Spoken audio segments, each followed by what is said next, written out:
Ready to rock. Hello, welcome to the workshop where we're actually going to do stuff on how stacking your ribs, particularly and your hips, can really help to get more out of yoga poses or even just any kind of exercise, even if it's a simple thing that most people do. Sometimes if you just make a couple little tweaks, it'll change it up, change your experience of it, how it's working in your body, so that you can feel it more, you're getting more out of it, it's more effective, particularly in activating your core, deep muscles around your abs and your glutes. So that is the goal for today. I'm super excited to offer this because it really has been helping me. This is something that I've been searching for, and these weren't really working for me. I've tried lifting heavy. I know the importance of that, and I could do it to a certain extent. But if I pushed harder, pushed through this kind of plateau I was in, I would get injured. And then I go to physical therapy, and they give me the traditional exercises, and they're like, "You're having a hard time activating your core," and I'm like, I know. That's why I'm here. Can you help me with that? It felt like something's missing. I can tell this is just kind of not quite right. And so I found this kind of biomechanical approach, and it's really helping me. And it's super simple. I'm like, why do that? Why don't people do this? So that's what I'm hoping to share today. So hopefully it'll help you. Again, this is really interactive. If you have questions, you want me to look at what you're doing, or like it's hard to tell on yourself. It's kind of quicker if you just have somebody else look at you and going to talk a tiny bit about like the difference between mobility and flexibility, because a lot of times traditional yoga is focusing on the overall shape of what you're doing and trying to move into like extreme ranges of motion. And there's a place for that, and that's more like flexibility, trying to get the soft tissues to move, as much as they possibly can, like you're trying to do the splits or something like that, like really big. You're making really big shapes with your body. And a lot of exercises is focusing on what does it look like overall, big movements, that kind of thing. But what I want to focus on today, what I think is missing a lot, is this focus on mobility, particularly like deep inside of your joints, like what is going on there. And it's more like relative motion. This particularly like in your hips. There's a lot going on in the hips. Like you got the leg bones, you got the pelvis, you've got the spine and the tailbone. And the reason why the pelvis isn't one bone all together is because like all those little bones, like the side part of your pelvis and the tailbone, all of that is supposed to move, like tiny little bits of movement, like the side part of your pelvis should move a little like this and a little like that, so it's not all together moving, one side only moving. And this relative, like one side moves relative to the other one, or the tailbone moves relative to the other bones of the pelvis. I think that's what's missing a lot. That was what was missing for me. So we're going to talk a lot about that today. So it's deep inside, and it doesn't, it's hard to like really feel it. Like sometimes if you're going after it and you're like cranking through it, I really feel this. So today we're going to talk about tuning in mind, body, and just getting things that are really deep inside. It's a lot of neurological activity. And so sometimes it can be frustrating in that it's hard to find, it's hard to get. So don't get frustrated and don't be thinking you're going to get kind of sweaty today. Have you ever been to St. Louis or seen pictures? When they talk about St. Louis, they talk about the big arch. You know what I mean? Yes, yeah. I'm from St. Louis, so we would always go up in it, and it's amazing that you can go up in it. It's like 65 stories tall or something. And how they built it, you can watch a movie, and it's amazing because they started like the base is as wide apart as it is tall. So I mean it's like a mile. They have two buildings that are each leg of it, and they built it to go up, and then they meet in the center. And it's amazing that and it curves. There's a lot going on there. And how they were when they were building it, they were like taking bets on, when is it going to fall down? When is it going to break? Because it seems like how does that work? How does it not just break apart? But it works because they built in a little bit of movement. It can move a little bit, like because it's a bunch of metal, it'll expand when it gets hot. It'll contract when it gets cold. It move, the wind's gonna make it go. And the reason why it doesn't just kind of brittly break apart is because it does a little bit of movement there. It would work. But if it's super brittle and really stuck in place, again, that'd be too brittle. It would just crack instead of being nice and supple and flexible. So your legs are kind of like that. And in a fit in the pelvis, it needs to have those little fine-tuning adjustments so that you don't get the breaking, the injuries, and the things that are just not working. So that's what we're going to talk about. And the human body is even more complex because then you got the upper body on top of the arch going on at the bottom. And that is complex because there's breathing. You have to breathe. And then when you're breathing, the diaphragm moving plays a big role. So we're going to talk a little bit about breathing, which is something that I think a lot of times people just kind of gloss over. So, you're fighting gravity. You're trying to stay upright. You're trying to fight the impact of the floor and absorbing all that and trying to breathe and get it all coordinating, working together. Kind of like one of those old-fashioned clocks with all the little cogs that need to catch and move in a certain sequence. And if something gets a little off, it's a complicated thing. It's easy for one little thing to get off, and then everything else is kind of messed up after that. So that's the idea. Sound good, guys? A lot of times people sit and sit and sit. When you sit, you tend to kind of slouch over. And when you do that, this part of the torso, your rib cage gets kind of crunched up, and that makes it hard to breathe. So this part of your body gets kind of closed off. So your body's looking for space to get air in. And so a lot of times what it does is it'll take these low ribs and poke them out. So they're going to go outward. And when you do that, your body's also fighting to stay upright. So when the ribs go up, you're like, that's not going to work. So what it does is it'll tip the pelvis. And now you can be upright, but your ribs are up, your pelvis is forward. And when you do that, so much gets crunched up in your low back. Again, now the cogs of the clock are not aligned. And honestly, I think that's the thing that's kind of missing. And it's not like yoga teachers' fault that they don't talk about this because they only have so much time. And again, people come there because they're really wanting that, really feeling it stretching. And so they don't include a lot of this. If you do, I think it can really help you, especially like before you go and you see that, oh, I really feel it stretching. I mean, there's a place for that, but if you can do this aligning thing first, it'll really help you out. So the very first thing I wanted to talk about is this breathing. So there are kind of two things I wanted to talk about as far as alignment goes, is this open scissors pattern where ribs go up and the pelvis tips forward. They call that an anterior pelvic tilt. So that's one thing. But and we can look if you guys want and see if that's something that's affecting you. But there's also another strategy people have because they feel like, okay, I get that my pelvis is not in a good place.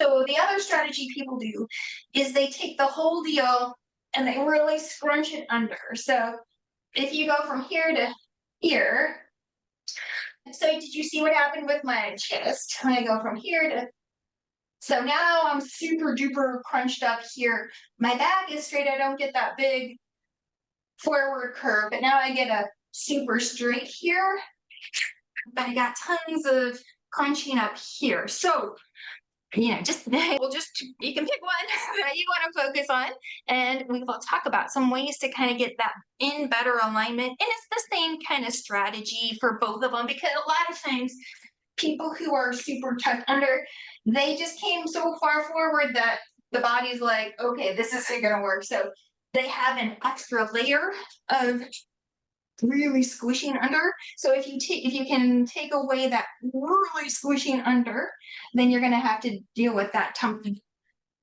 dumping forward anyway. So they all kind of, there's similar things to help both of them. So question, first off, do you guys want to go through how you can tell which kind of thing might be going on with you?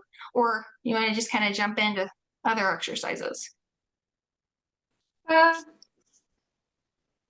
don't know. Here there is always like pain between the shoulder that area to exercise that? Is there any kind of exercise you have? One more time, where do you feel like super tight? Between the shoulders, that space. Between the shoulder blades feel Yeah. tight. Uh-huh. Um, Yes. so if you think about it, like if you do that kind of tucking under thing, Uh-huh. it Yeah. makes this. We're gonna, yeah, we could talk about that. This part, like your shoulder blade here, there's a lot of backward pressure, and that's like Let me show you real quick. If I were to take this band here Uh-huh. and put it around my shoulder blades like this, and I'm gonna just push backwards. It's those shoulder blades, they're really pinned down. So it Oh. makes it really hard for the shoulder blades to move because there's a lot of tissues that are just pushing, kind of pinning it down like an ace bandage wrapped around her shoulder blades. So it's very common. I fight that myself, and that was something that I really want. We'll talk about that here in a second. But that super pinning down in the backside is more about that happens a little more frequently in the second one. Okay. So you might be more of a super tucker than a just down forward. You mind if I see you from the side, Gigi? All right. You look pretty flat through your back, honestly. So I'm thinking you're more camp two, and we'll talk about that. Do you feel like your hamstrings get really tight? Yes. Okay. Yeah. So kind of super tightness up in your chest, that Mm-hmm. the shoulder blades are they're not moving, and super tightness like in the hamstrings, those are indicators of the camp two, the super tucker. They call that sway back. Have you seen? And so I'll give you some tips on that one particularly. Thank you. So we'll go into some exercises. Anybody else want to just kind of check in and see if they're more camp one or camp two? Cynthia, can you? I just want to show if it's possible because one person told me that your back has curve. I Oh, don't know gotcha. yeah, if I can show you or see my back. Yeah, like right in that low back, it's super tight. And Back by sometimes, your waistband, sometimes. Okay. And then can I see from the side? Mm-hmm. And is it hard to get like your low belly working to feel it like really kick on? yeah, I feel that I don't use my The low belly? abdomen, yeah, muscle. Yeah, gotcha. And how Yeah. about the front of your hips, like hip flexors? Did they get tight? Oh yes, I think Okay, here. gotcha. Yeah, gotcha. I sit a lot, so maybe Gotcha. that's more. Yeah, and so that's kind of, there are certain, it's kind of like, a car. When you're driving the car, just driving it causes wear and tear, causes, you hit a pothole and the alignment of the car gets off. You have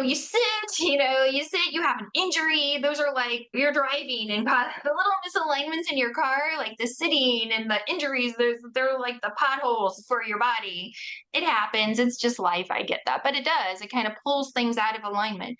But yeah, so when you sit a lot, it should be nice and long here. But when you sit and you sit and you sit and you sit, this gets closer in here, this joint. Mm-hmm. And then your body's like, well, guess I don't need that space. So it shrinks up. And then when you ask it to be like really long, it's like, no, I don't have that space anymore.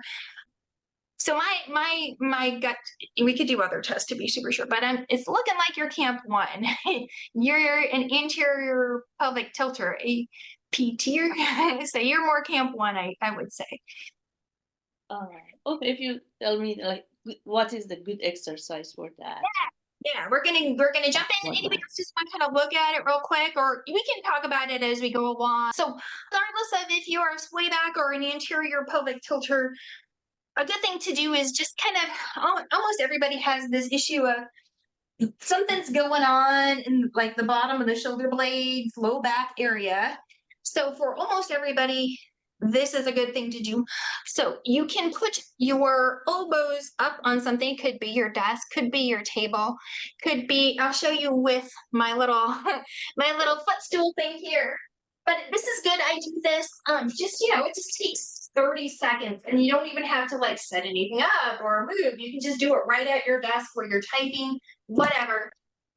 So feel like this is my desk or my table. You can put your legs under, but I'm gonna put them here just so it's a better set. But the idea is, let me move this in case for the recording. So you're sitting there, you're gonna put your arms up on the surface. And if your back is super tight, you might start with your elbows pretty wide. So kind of like this. So this is how I love to hang out. And you see I'm pretty flat here. But yet this is kind of curved in. This is where this is something it's not like it's going away. I keep working at it, but it's just something that I have to keep in mind and working at. So I'm going to think about a little bit, again, this is not maximal stretching.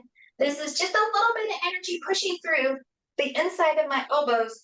And when I do that, if I'm really thinking about it, I should feel my deep ab muscles turning on. So if you want to give that a go, let me know if you push down slightly, you feel deep ab muscles turning on. Hopefully so. And you could even pay attention to where we talked about this part gets kind of crunched up. Think about like the middle collarbones are lifting a little towards the ceiling, and this part feels ever so slightly stretched out. You guys feel that? And then we're going to add in the breathing. So the breathing is playing a big role in all this. Taking a deep breath in through your nose. Then you're going to open your mouth slightly and sigh the air out. And as you exhale, think about sort of scared cat. We're getting into a scared cat, but we're going to do like set up to the scared cat here. So thinking about my low ribs are going to pull back, but my head's going to stay right where it is. So it's not going to go very far because I don't have very far to go before I have to dunk my head down. So I'm not getting shorter like that. You see how I get shorter? So don't get shorter. My head is right where it is. It's not coming forward. I'm not getting shorter. I'm just pulling my ribs backwards. You guys feel that? So now I should be feeling like a little stretchy feel at the bottom of my shoulder blades and work deep in the front. Do you guys feel that or no? Sort of? Yep. Feeling some kind of pull over here, kind of. Sorry? Feeling some kind of pull over here when you're in the doing, back of your arms? Yeah. I mean, this is not hurting. It's kind of. It's stretchy. Stretchy. Pulling. Okay. I'm trying to think. It might be that this is just a weird setup for you. So the next thing you can try is to lift your arms up. Have your elbows are still pretty wide. Maybe your palms face each other. Same deal. There's some energy pushing down, trying to open up the collarbone area, and then stay tall. Pull your ribs back. For me, that I feel that a lot more. But some people, this is uncomfortable. Yeah, better for you. Better for me. Good. Yeah. So I'm just giving you different options. So the next step would be take your hands, turn them towards your face. At some point, this might get uncomfortable, so try something. Go back to a different version. That's cool. You're still breathing. The breathing has to be part of this because a lot of keep breathing, keep practicing here. Well, I'll just chat for a second. A lot of times, part of the reason, like we said, why we get this going on is your body is trying to find space for breathing. And if you're all kind of hunched up and this is all like this area is closed off and your back's closed off, it can't go backwards. So where's it going to go? Here. It's going to find some space to breathe here. So practice breathing where you're using this space and this space, and we're trying to get the body to be like, you know what, body, you have space here. Go ahead and use it. You don't have to be all here. So practice the breathing, and that can clear up a lot of underlying things that are causing this. So you're here. Hopefully, you're like, okay, my abs are feeling like they're kind of doing a little something. And then the more narrow you pull your elbows close together, the more you're going to feel that stretchy feel across the backside of your ribs. But it also requires some more mobility, like through your shoulders. So at some point, it might be like, okay, I just I can't get there. And that's okay. You don't have to be, if you find that the way you get there is to kind of lose your height or have your head come forward, stop. And it's so sneaky, like your body will just do this, and your body's like, okay, brain, I get you. I'm gonna figure out a way to get there. And it doesn't. Not the way if you were to consciously choose to go there, it would go. But your body's just finding a way. So you have to tune in, like it'll get there, but you have to be like, is that the way I wanted it to be when I was there? So a lot of tuning in, right? Questions? So this here, where you're like this, where you feel your back stretching and your front activating, that is something that I was missing in a lot of yoga poses. And frankly, most of my exercising, I would just be like hanging out, like, I don't feel anything. It must be, it must be too good to exercise, But I wasn't getting the inside feeling. I was getting the shape of it overall, but I was missing all the little nuances on the inside. So, tune in. That's kind of the goal here. So from here, we can start to kind of take it to the next level. You can grab a little, if you have something handy, like a little pillow, a yoga block. So you can do this seated still. You're here, same deal. You can set up your elbows, push down, find space around your collarbone. Your head's not cranking, it's not dropping. And how do you know if everything's aligning better is that it should just feel easier to breathe. Like you can take more efficient breath. It doesn't feel quite so much like work.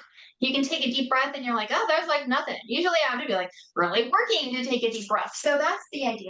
You're getting better aligned when your breathing's better. So if you're here and you're like, okay, I can hardly breathe. Something's up, something's not quite right. Yeah, should feel like it's easier to breathe.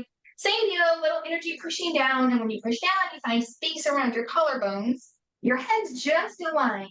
Should be easy to move it. It's not drooping, it's not cranking, just aligned.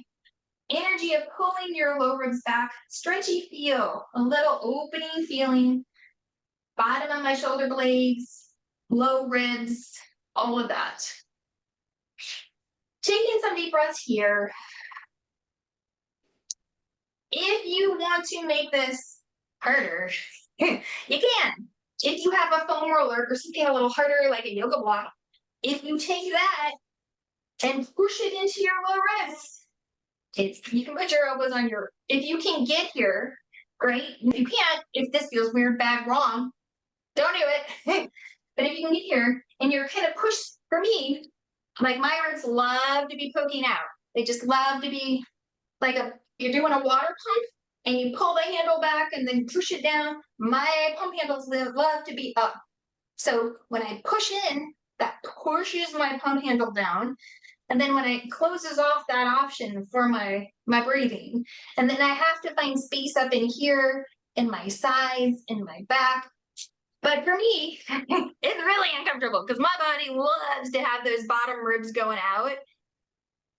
If you can do it, if it feels okay, it's an option. But you don't, if it's like that, I feel like I can't breathe, then don't. And your body will be funky with this, with the whole breathing and closing off some space that it usually uses to breathe.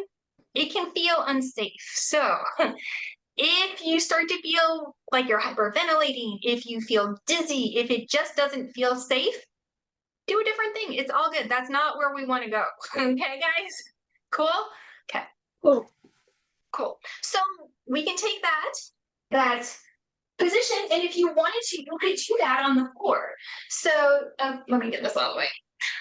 You could do that. Same kind of thing. You can use the pillow or not. So again, I'm closing off that space where my body loves to breathe and the little ribs sticking out. And here I am. And guess where we're headed here, guys? We're headed to child's pose, but we're taking the long road. So we're here, same deal. A lot of times you get a little kind of like a chicken, with the head going like that. So don't let it drop.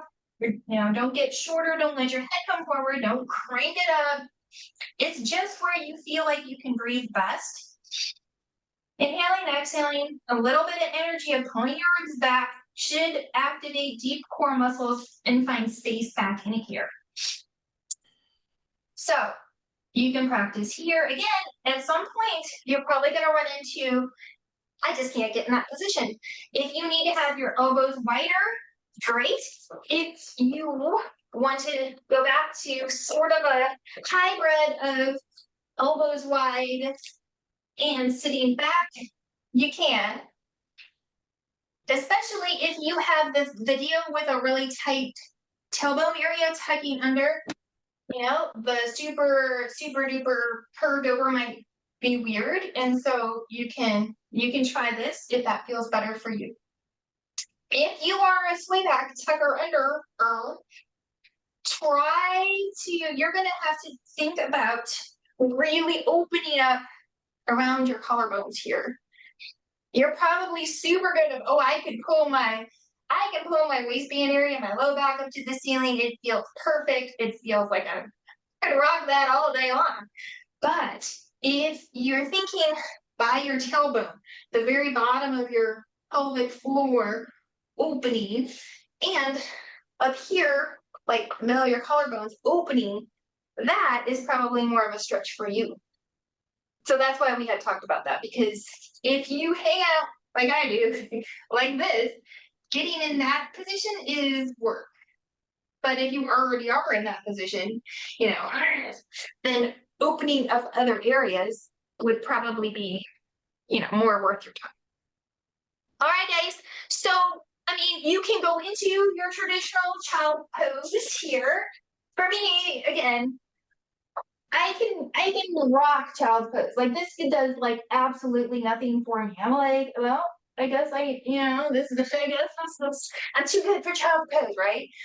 But if I just tweak it a little bit, and instead of just kind of hanging out on my soft tissues, being all unstable, loosey-goosey, if I think about activating some stability muscles, pulling my ribs up, pulling energy of pulling my arms down. Now I'm like, okay, that is more like work. I feel stretching through my back. It's actually doing something. So these little tweaks I have found, I don't want to waste my time. I don't want to reinforce bad patterns of just kind of hanging out in my hypermobility either. So questions on this child's pose, little tweaks to kind of getting you into a more effective child's pose.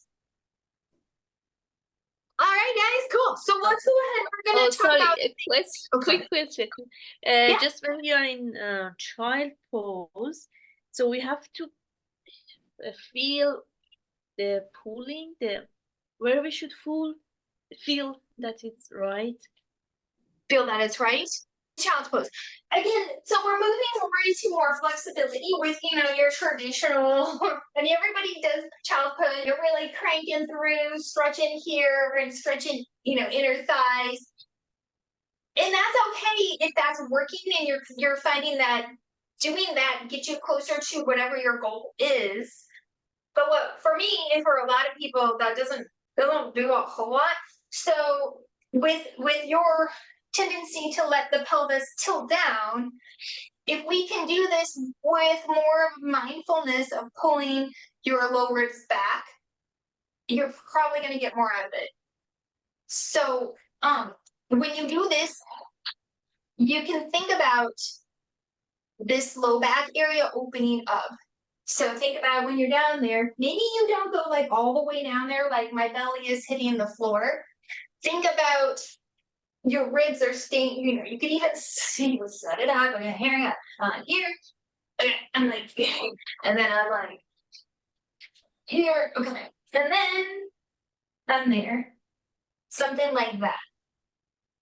Oh, so you Know have what I to mean? feel the stretch on your back, right? Yeah, I think that for you, and for a lot of people, it's not, not exclusive to you. Feeling this opening like that would be more beneficial than something where you're just kind of cranking into more of that position. Oh. Okay, thank you. Does that make sense, or is there Yes. maybe if we do a couple other things that might help to kind of clarify this as well? Do you want to go ahead, try a couple other things, see how it Yes, goes? something I remember like a pigeon position, or what is that, dolphin position or something in yoga? Like a dolphin? I'm trying. So dolphin, like you're here, and then you do the little lift up like this. Uh-huh. Yeah, you could do that. Yeah. Again, for you, Gigi, with finding your back is pretty flat and you're totally tight in your tailbone area, Uh-huh. my suggestion would be focus on keeping that back really straight rather than curved over. You're gonna need to kind of get that low back going a little more forward. Like Yeah, this? kind of, yeah. Yeah. A Goldilocks, like this one's too far forward, this one's too far back. Trying to find like the just right. But yeah, kind of. 'Cause I had been to the chiropractor and he just, breaks the between the shoulder like that crack. Yeah, I can hear I the get you. clear sound there. The Something crack. going on. So that's why I'm trying to do something what you're trying to tell me. I understand what you're trying to tell me, but to get into that, I know. that position is like, I have to think about it. You can tell me, but I have to adjust my body and be conscious about it. But this chiropractor can crack it, but after a day, it is back in the same position. That's what I have found too. And a lot of people, and that's kind of how they stay in business. I think, honestly. But so again, it goes back to the strategy you're having for breathing. So the chiropractor is finding space for you here. And it'll stay there until your body's like, I need to breathe. So I'm gonna go back to the position. Yeah. Okay. Yeah. And it's not like super macho to practice breathing. It's like, I want to work out, I'm gonna practice my breathing, Yeah. I'm gonna breathe in different positions. It's not sexy, as they say. It's not macho. It doesn't make you feel like you did something. But if you do it, and it doesn't need to be like an hour of your day, you could just do that where you put your elbows up and have energy of pulling your ribs back. You could do that 30 seconds. And you're training your body to, there's space there, body. Let's breathe into there. So we don't need to be all going the other way, that kind of thing. Mm-hmm. Yeah. And then if you can, but if you just kind of chip away at this, eventually your body will be in that alignment, that habit of holding that weight. And then a lot of the other things will just kind of work themselves out. They'll just disappear. We'll do a little twisting. And this is something that goes to Gigi's question from earlier about like, what's going on here? How can we unstick here? Again, it's like picking a lock. It's very subtle. You gotta kind of feel like, does that help? Does that not help? I go this way, I go that way. Cool. So think about, like, if you're on all fours, we're gonna go back to that. Again, the two things that typically happen are, I love to hang out like this. This feels super straight to me. It feels comfortable. It feels right. But I gosh, white on white. But if I were to think about it, if somebody says, tuck your hips, pull your ribs up. Oh, see how that's actually straighter from here to here? So it's like that kind of thing. This feels right to me. So don't go by like, it feels right. This feels awkward, but it feels like I'm like that little old man, like, totally curved over with his pants up, up to his chest. That's what it feels like. But if you look, I'm like, you know what? That's actually just straight. So we can practice all fours here, and we'll get the hang of this. Breathing, think of tucking slightly energy through the glutes and hams, And then breathing, ribs trying to come down, in, down towards your pelvis. Then, so you guys can practice that. And if you have a book or a yoga block or just a little something, you can put it under one hand. So we're going to talk about turning a little bit. And then, so your hips and your shoulders work together. It's very complicated, but you can kind of get all that. You can get a little turn through your shoulders to help get your hips going too. I'll show you on this side. So this is a little high, like a book would probably be better, but something you can put your whole hand on. And if you see from the front, when I do this, I'm gonna have a tiny bit of turn through my sternum. That's gonna cause a lot of things to shift around in that block. So I'm gonna take my shirt off so you can see me better. So when you do this, if I have, let's say, my left hand arm up, typically the left hand up is something that's gonna help most people. I am shorter on this side, it's higher up, and this side is further down.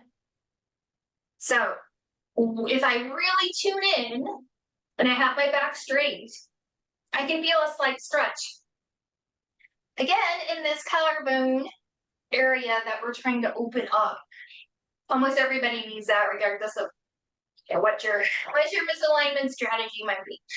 So I am getting this to open up forward, and I don't know if you can see it in the back, I'm pushing this shoulder blade gently backwards. It's a very, we're picking that block very subtly, stretching the collarbone area in the front here, stretching the shoulder blade area in the back there. So if you kind of feel that, if you hang out and breathe again, we're trying to be like, hey body, there's some space here, so use that space for breathing.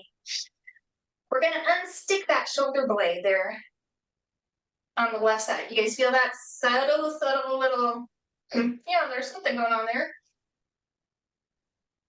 So that is starting to get the middle of the shoulder blades to kind of, instead of having like a uniblade, like a unibrow, where everything moves together through both shoulder blades act as kind of one thing. We're trying to get the one shoulder blade to go, but the other one does not go. We're just starting to get there, and the little turn is a good way to kind of chip away at it first step. So the next thing we can try, so hopefully you feel like you can try the other side. Usually one side is more, has a bigger impact, and usually it's the left side back, right side forward. Usually that, because it tends to be harder for people to turn left than right. Cool? So next step, if you want to go with me on this journey, is you can put your hands on the wall, do kind of like a wall plank. You're gonna have, see again, this feels super straight to me, but I gotta be like, no, let's work this back. And you're gonna kind of push into the wall. You can take one hand off, push, and then you can do a tiny little turn. Like I'm turning towards the arm, away from the arm, towards the arm, away from the arm, reaching under, reaching back. So if you really tune into your back around this shoulder blade, hopefully you feel like, oh, something's going on. What we're looking for is this thing. You can go in, you can go down. So the one shoulder blade can move, the other one stays kind of where it is, right? Can you guys feel that? And as you're practicing this, you can practice both sides. What I see a lot, typically in yoga and all exercise in general, is it comes time to do a twist, like the thing where you do like this kind of deal, right? Or any kind of twisty thing.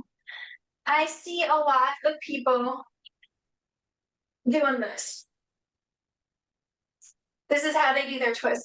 So if you see my back, what do you see here? Is there something going on in my shoulder blades? this side is too much twisted to the right. Well, what I'm doing is cranking through my low back, and there's not much going on around my shoulder blade, right? It's pretty, Okay. it's pretty, the movement's coming from here, as opposed to up at my shoulder blades, because that's all stuck. But if I think about staying straight, stacking, and then going, my low back will stay more straight, and then you can see something going on more around the shoulder blade here.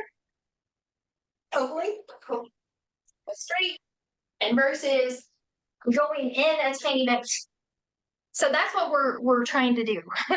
Get something going in the middle of your shoulder blades, so that if I were to look at you, when you go to turn, you don't turn like this.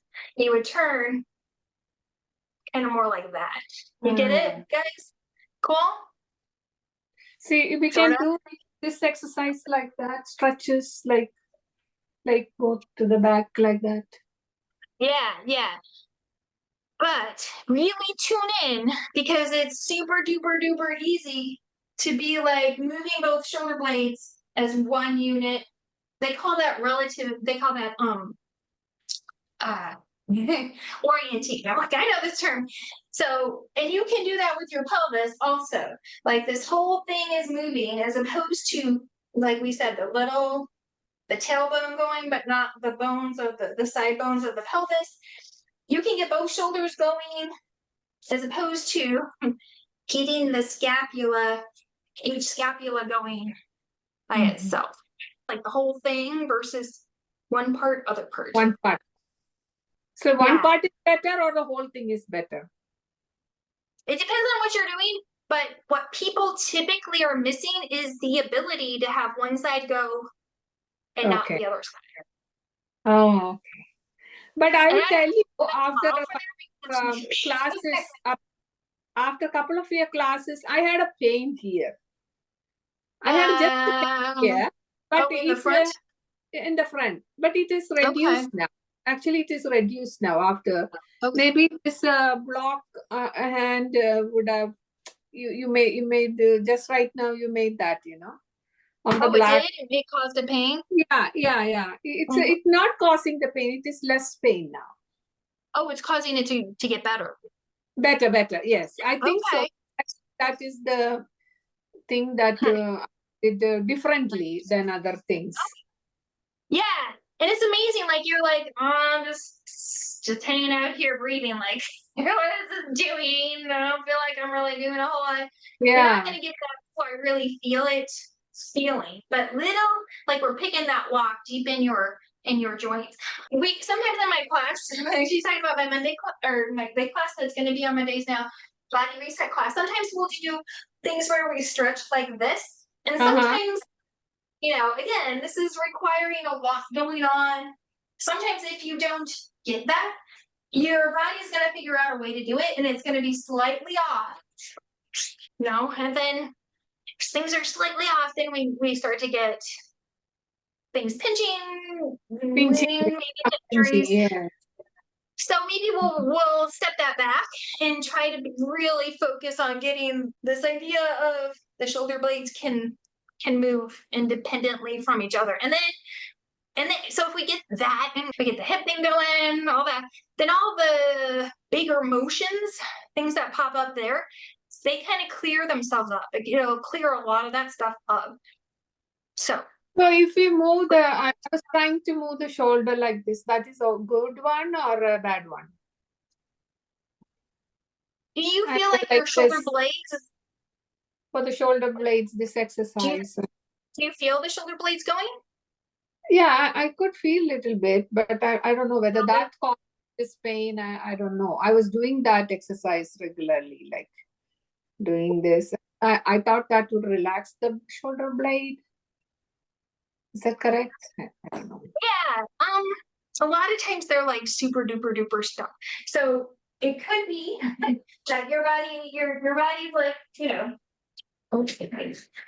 it's like pinned down, and now you're like shoulder blade move, shoulder blade move, So it's gonna, you're gonna be here, you're gonna be here. And so the arm can figure out a way to do it, but there's nothing, like my shoulder blades are still staying flat to each other. It could Okay. be. So I know it seems like this is pain, this is the worry, what am I doing? To do these breathing exercises where you're doing just tiny bit of things. But that's going to give you that little bit of, it's going to take that band that's like really holding the shoulder blades down. It's going to take that off. And now it's like, now I don't have that thing holding it in place. Holding it. Yeah, so that's the theory that I have as far as what's going on. So hopefully we can talk more about it. And I get that it's like boring, guys. I get it. Who wants to hang out and breathe? So one more thing I want to talk about real quick is this idea that when you do like squats or chair pose, just watch, because I see so many times people are like chair pose and they're here and they're like, oh, I must be too strong. I don't really feel anything. I don't get anything out of it. But do you see what's going on, guys? It's a test. Did you see? Yeah. I got that big old cranking through my back thing going on. And if I think about realigning, like pull your ribs back and think of and get that energy we found from this exercise. Now I'm like, that changes everything. That makes it feel like I'm doing something now, right? Mm-hmm. So just changing, like, I mean, the shape is pretty much the same for all. Like from a distance, it might look pretty similar, but the internal feeling of what's going on, particularly in my middle, is different, right? Yeah, my chiropractor said don't do yoga because it might because I had all these back issues. He said, yeah, these poses, can pinch your nerve and then again back into pain. So yeah, and I tend to be hypermobile, so I can rock yoga. It's not hard for me to be like hanging out. And, all those poses. I'm like, and people are like, "Oh, you're so good at it." I'm like, I don't even practice. I'm just there. And the only thing he recommended was the bridge pose. Bridge pose is good for the back. The bridge pose. The which pose? Bridge pose is good for the pose.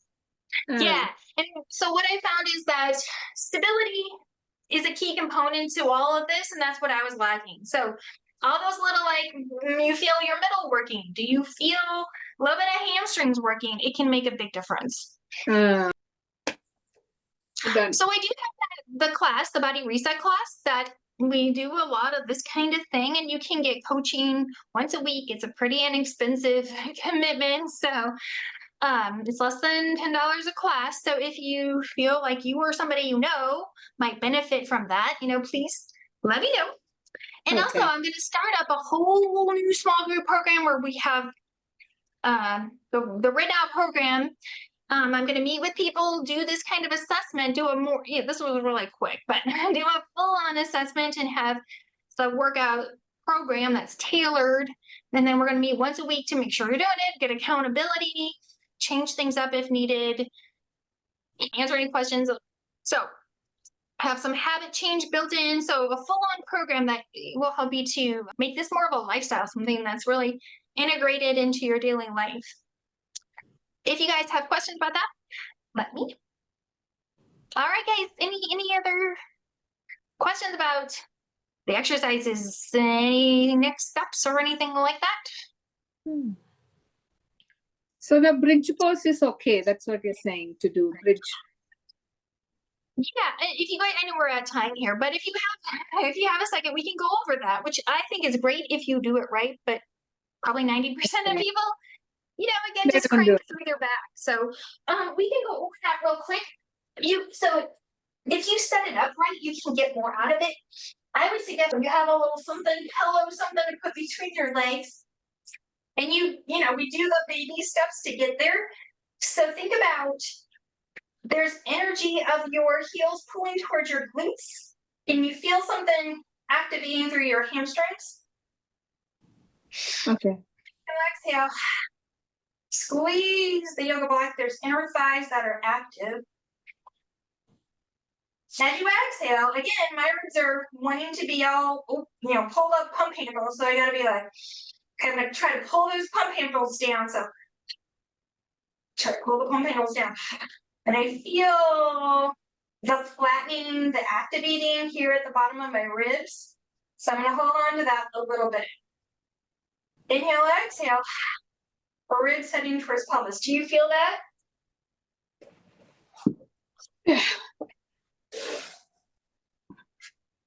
So hopefully you do. And then your back should be relaxed. If you're finding that's really hard, my back just, it's on, I can feel it. The other thing to try is put your legs up on something and then do that same deal. And we'll just get the hang of your back doesn't need to be involved with this. Your back's like, I'll do it. And you're like, no back, don't do it. You gotta kind of train it to not jump in and help out. So if you put your legs up, your calves up on something, you have a little energy of pushing it, just a little bit of energy. The goal is feel your low back just being off. It's relaxed. It's down on the floor. Hopefully you feel that. Yeah. Perfect. And then you have a little more energy. Make sure your toes are not out to the side. They're straight up and down. Little energy of pushing your heels down. Should turn the hamstrings on, but your back's not jumping in there. Feel that? Mm-hmm. Cool. Little energy of inner thigh squeezing. Inhale. Exhale. You can even kind of reach your arms down. Again, we're trying to find some space up in here because a lot of times this gets all crunched up, but finding some space there, just inhaling, exhaling. And after a while, tune in. Do you feel your belly muscles working? Yeah. Not low back. If you have a hard time with my back or really wants to jump in there, you can hang out here. If you're like, yeah, this seems fine, you can put your feet down on the floor and try to recreate that. So the low back is not jumping in there. And instead of pushing down through your heels, you would have energy of pulling them closer to your glute. Do not crank through the tucking though. I know that's probably something that feels like it should happen, but don't crank through tucking. It's just there. And all you're gonna do is inhale, exhale. Think about you're gonna get heavy in your heels. You're gonna push a little more into the floor, and your tailbone should just elevate itself up off the floor, and then you can come on back. Inhale, exhale. Abs are going, hamstrings are going, push through your heels. Everything just elevates up. It comes on back down. Do you feel that? Yeah. Yes. Perfect. The goal is your back is not involved in this. Your back is a bystander in this whole process. And there's no super squeeze in here where you just feel like you're just holding on for all your worth around your tailbone. That's not it either, right? So again, Goldilocks, you want a little bit of work, but not, cranking for all it possibly can. So that's it. Those are the hip bridges. You should feel work, hamstrings, lots of work deep in your core, up and down, right? The danger would be if you super crank through your tailbone area, or if you find that you have a big old speed bump of ribs sticking up there. And I see that so much. And there's a yoga position like a wheel kind of deal, right? Wheel where you come up and the goal is Yeah. Yes. right? So that it's if everything is good and you're aligned and you're ready to kind of work, on the more intense side of things, I think there's a place for that. But if things are kind of sore and you're still trying to find things, my suggestion is hold off on doing like a wheel kind of thing until you can get super stable. Yeah. Cool? Cool. Cool. Thank you. If you guys are going through this and you're kind of practicing and you're like, wait, what, or what was that? Or, okay, where we did the thing with the thing is not really working for me. There's probably something I could do to make it better. Feel free to reach out. And if you guys want to do this on a more regular basis, you can join my class. Or if you want to take an even deeper dive, join my new course that I'm going to be offering very soon. It's going to be super reduced because it's a new thing. So it's going to be very reduced cost. So jump on it if you're interested, or somebody like you have a friend who's struggling with this, or a lot of times it's people who have been working out, but they know something's not quite right. Like they've been told your back is too tight, your hips are too tight, your hamstrings are too tight. And they're like, yeah, I know. I've tried all the things and I get it. People like that tend to benefit People from with some sort of injury will understand what you're saying, Cynthia. Yeah. My back injury, and I'm like going through all this chiropractic, and I'm like, something is not okay. That's when I'm realizing there is some adjustment I can do myself, rather than he's doing whatever his techniques. But that makes you aware. Yes. Yes. I get it. Yeah. It's getting at the super fundamental things that if they don't get fixed, the problems still come back. If you fix these, my shoulder hurts or my wrist is sore or whatever, those other kind of more extremity related things, they tend to clear themselves up. So it's like a lot of bang for your buck to clean all this up. It's not macho, but it'll help, I promise. Awareness of your mind and body. Otherwise, nothing. You will go to 101 doctors. You cannot diagnose what is exactly wrong. So because this pain came, I even went for a mammogram. Oh, wow. Okay. Because I don't know. Physician says my heart is fine. So I'm okay. Good. My cholesterol, everything is okay. So I'm not worried about the heart, but I was worried about my breast because that is where the pain, we don't know. Yeah. So they couldn't find anything on some dense tissue. That's all they said. Then I knew there was something like a bone is rubbing or something is causing that pain rather than, honestly, I think it's a lot of that, this gets so crunched up. So it makes sense to me because, I've done all the reductions. This is not the case. That is not the case. And then something else like, like you're too much crunched up and you need all this. I get that. And, a lot of times the traditional physical therapy of let's do open books, let's do some band walks. I don't even know how many band walks. And then I can break the band and it's still like, nope, didn't know anything. So yeah, I get that. Well, guys, I so appreciate you joining me. I hope that you found this to be useful. If there's some insights you got, I'd love to hear it. And if you guys want to join me for more things like this coming up, let me know. Or if you hear of somebody who might benefit from this approach, it's called biomechanics. It's getting everything aligned. It's something that I think it's going to catch on. People are going to see this as a real good thing. And it's something that's been missing in like the traditional way of doing things. So they want to be an early adopter. Let me know. Yeah. Yeah, guys, thank you so much. Thank you so much. Namaste. Please stay in touch. Thank you. Have a great rest of your Thank day, you. guys.